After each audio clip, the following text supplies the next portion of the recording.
इस वीडियो के बाद अब में से बहुत से लोगों की तरफ से मुझे हेट भी मिल सकती है, क्योंकि बहुत से लोग ऐसे होते हैं जिन्हें सच बर्दाश्त नहीं होता, वो सुन नहीं पाते। जो भी आपकी रोज़मर्रा की ज़िंदगी में आपके साथ होता रहता है एंड आप उस चीज़ को इग्नोर करते हो कहीं ना कहीं, वो सारी चीज़ें इस चैनल पे शेयर होती हैं। I am not here to talk the sweet ताकि मैं आपकी सिंपैथी गेन कर सकूं। I am here to tell the truth. बहुत से ऐसे झूठ हैं जो हमारे कल्चर ने, हमारी सोसाइटी ने, हमारे ट्रेडिशन ने हमारे दिमाग में भर रखे, एंड इन ट्रैप्स से पीछा छुड़ाना कहीं ना कहीं इस जनरेशन के लिए या फिर हम सब के लिए बहुत ही ज़्यादा ज़रूरी है। हो सकता है कुछ बातें आपको अनएक्सेप्टेबल लगे, कोई बात नहीं, सुन लो, बाद में गौर करना ध्यान से। आपका कोई भी जेंडर हो, आपके लिए ये वीडियो ज़रूरी है, लेकिन अगर आप एक औरत हैं तो आपके लिए तो मस्ट है।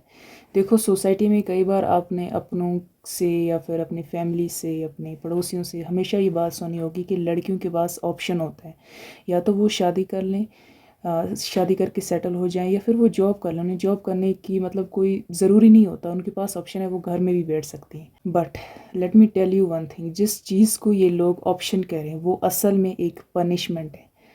अब इस पनिशमेंट को, इसके इर्द गिर्द इतने सारे बेनिफिट जोड़कर इसे ऑप्शन बताया जा रहा है आपको मैनिपुलेट करने के लिए। कई बार लोग अपने घटिया मंसूबों में आपको आपके फ़ायदे दिखाकर मैनिपुलेट करते हैं या फिर फंसा देते हैं, और यही हमारा ट्रेडिशन, यही हमारा कल्चर, ये सोसाइटी हमारे साथ करती आ रही है। एक ऐसी लड़की की एग्जांपल ले लो जिसके पास कोई जॉब नहीं है, कोई बिजनेस नहीं है, वो इसी सो कॉल्ड ऑप्शन पर जीती है कि वो शादी के बाद सेटल हो जाएगी, घर में बैठ जाएगी। अब उसका जो हस्बैंड है वो उसे पैसे कमा के तो देता है, लेकिन उसका जो बिहेवियर है वो बहुत गलत है। फिजिकल वायोलेंस, गालियाँ, बकवास। उस लड़की की उस घर में कोई वैल्यू नहीं, ना ही उसकी बात की कोई वैल्यू है। वो सिर्फ वहाँ पे मजबूरी की वजह से रह रही है, क्योंकि उसके सर पर उसे एक छत चाहिए, बस। उसके पास कोई ऑप्शन नहीं है। उस लड़की को घर से बाहर निकाल के फेंक सकता है, उसके सर पे कोई छत नहीं है। वो अगर माँ बाप के घर जाएगी तो वहाँ पे वो लोग उससे बोझ समझेंगे, लाइक वहाँ पे उसके भाई भाभीयों का राज होगा, वहाँ पर भी उसकी कोई कदर नहीं होगी। वहीं पर एक दूसरी लड़की की एग्जांपल ले लूँ जिसके पास खुद की एक अलग प्रॉपर्टी है, खुद का एक अलग घर है। वो अपनी मर्ज़ी से अपने हस्बैंड के साथ उसके घर में रह सकती है, बट उसके सर पे ये प्रेशर नहीं होगा कि उसे हमेशा अच्छे बन के रहना है, उसे हमेशा अपना करैक्टर अच्छा रखना है। अगर वो ये कर देगी तो उसे घर से निकाल दिया जाएगा, उसे बेदखल हो जाएगी, वो कहाँ जाएगी, ये सारी बातें उसके दिमाग में नहीं होंगी, क्योंकि वो ब्लैकमेल नहीं हो रही है। उसके पास ऑलरेडी अपना घर है, वो वहाँ जा सकती है। अब वो जिस इंसान को चूज़ करेगी वो उसके कैरेक्टर के बेसिस पर कर सकती है। अगर उसके पास पैसा नहीं होता तो वो पैसे की मजबूरन सबसे पहले पैसा ही देखती और फंस जाती बहुत बड़े ट्रैप में। मर्द हमेशा पैसे की चादर दिखा के औरत को ब्लैकमेल करता है, क्योंकि पैसा कमाना आसान है और करेक्टर बिल्ड करना बहुत मुश्किल है। करेक्टर बिल्ड करने के लिए आपको अपनी बुरी आदतों पर रोक लगानी पड़ती है, आपको अपनी हवस को कंट्रोल करना पड़ता है। अपना करेक्टर सही बनाने के लिए आपको अच्छे काम करने होते हैं, सही काम करने होते हैं, आपको अपनी लाइफ में एक पर्पस लाना होता है। एंड बहुत सारे मेल्स ये नहीं करना चाहते, उन्हें अपना करेक्टर सुधारना बिल्कुल भी पसंद नहीं है। वो हमेशा दुनिया को कंट्रोल करना चाहते हैं, डोमिनेट करना चाहते हैं, अपनी मनमर्जी चलाना चाहते हैं। इसीलिए वो पैसे की चादर के पीछे छुप जाते हैं, सो दैट लड़की उनकी ट्रैप में फंस जाए, फिर चाहे वो मेल्स उनके साथ कोई भी बिहेवियर क्यों ना करें।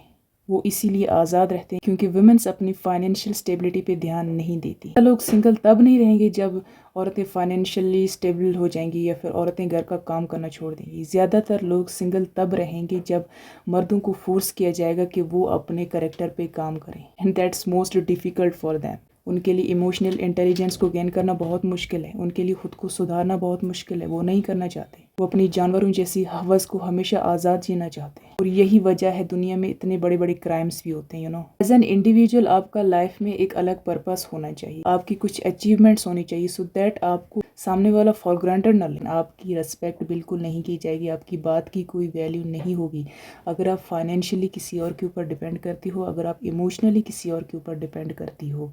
You need to understand this. और कई बार औरतें ये बहुत बड़ी गलती करती हैं कि खुद अगर पैसा कमाती भी हैं तो मनी मेकिंग की से रिलेटेड जो डिसीजंस होते हैं वो अपने हस्बैंड के हाथों में दे देती। लाइक आप अपना दिमाग लगाओ, जितना आप स्ट्रगल में खुद के दिमाग को डालोगी उतना ही आप ट्रेन होती जाओगे। औरत के दिमाग एक मर्द के दिमाग से ज़्यादा क्रिएटिव होता है। बहुत सारे रिसर्च एंड स्टडीज़ में ये शो किया गया है। पैसे से रिलेटेड जितने भी डिसीजंस हैं वो खुद लो, अपने पैसे को खुद मॉनिटर करो। किसी और के हाथ में ये रिस्पॉन्सिबिलिटी मत दो। ये आपकी पावर है, ये आप ही के पास होनी चाहिए। आप इसे चैरिटी में नहीं दे सकती किसी को। एंड क्या मुश्किल है, आप मुझे ये बात बताओ, औरत दुनिया का सबसे मुश्किल काम करती है, वो है 9 महीने बच्चे को पेट में रखना, उसे जन्म देना। आप अपनी लाइफ को रिस्क पे डालती हो किसी एक पर्पस के लिए। आज तक जो भी आप करती आ रही हो, ये सबसे ज़्यादा खतरनाक रिस्पॉन्सिबिलिटीज़ हैं। आप खुद की जान को दाव पे लगाती हो। तो फाइनेंशियल स्टेबिलिटी हासिल करना आपके लिए कौन सी मुश्किल बात है? बिल्कुल भी नहीं होनी चाहिए। ऐसा आपके दिमाग में भर दिया गया है कि आप वीक हो, आप ये सब आपका काम नहीं है, आप नहीं कर पाओगी। ये पैट्रियार्की, ये सोसाइटी है, आप इनके झांसे में मत पड़ो। ये लोग आपको हमेशा दबा के रखना चाहते हैं और अपना झंडा हमेशा गाड़ के रखना चाहते हैं। एक औरत के लिए सबसे बड़ी कामयाबी उस दिन होती है जब वो अपनी ताकत को समझ जाती है। खुद की ताकत को, खुद की पावर को किसी के लिए भी अंडर एस्टिमेट मत करो। और अगर आप में से कुछ लोग ऐसा कहेंगे कि आपने क्या कर लिया अपनी लाइफ में, तो मैं ऑलरेडी उस रास्ते पर हूँ। I don't need to be confused कि मुझे क्या करना चाहिए क्या नहीं। मुझे मेरा मकसद ऑलरेडी पता है, मैं ऑलरेडी उस रास्ते पर हूँ। बहुत सारे ऐसे ट्रैप हैं इन सोसाइटी की जो मैं समझ चुकी हूँ। And you also need to understand. और ऐसा तभी होगा जब आप चीज़ों को ऑब्जर्व करेंगी, ना कि सिर्फ अपने अंदर कंज्यूम करते रहेंगी। औरतों को ये करना चाहिए, औरतों को वो करना चाहिए, और इन बातों को इतना एडिट करके, इतना सजा धजा के, इतनी प्रॉफिट्स एंड आपके बेनिफिट्स इनके इर्द गिर्द लगाकर आपको इस तरीके से बताया जाता है और आपको लगता है कि ये इंसान सही बोल रहा है, अगर आप अपना दिमाग नहीं लगाओगी तो। लेकिन जब आप ठीक से इन चीज़ों के बारे में सोचोगी तो आपको समझ में आने लगेगा कि कितना बड़ा प्रोपेगेंडा है, ये कितनी बड़ी साजिश है इन लोगों की, किस तरीके से आपको मैनिपुलेट किया जाता है, किस तरीके से आपको हमेशा दबा के रखा जाता है। आपको ये चीज़ समझने की बहुत ज़्यादा ज़रूरत है। इस दुनिया में किसी भी इंसान को ज़रा सी भी अटेंशन देने के बजाय खुद की लाइफ पे फोकस करो। क्या आपने अपने लिए कुछ बेहतर क्रिएट किया है? सिर्फ खुद का खर्चा खुद पूरा करना ये आपका मकसद नहीं होना चाहिए। आपका मकसद ये भी होना चाहिए कि आपको एक खुद की एक प्रॉपर्टी बनानी है, आपको अपने लिए बहुत कुछ अच्छा करना है, आपकी एक अलग पहचान हो, किसी की छत्र छाया में आपकी पहचान दबी ना रहे। किसी भी अपनी पहचान दूसरों के नाम करके क्या मिला आपको आज तक? यही सब तो करती आ रही है ना आप सदियों से।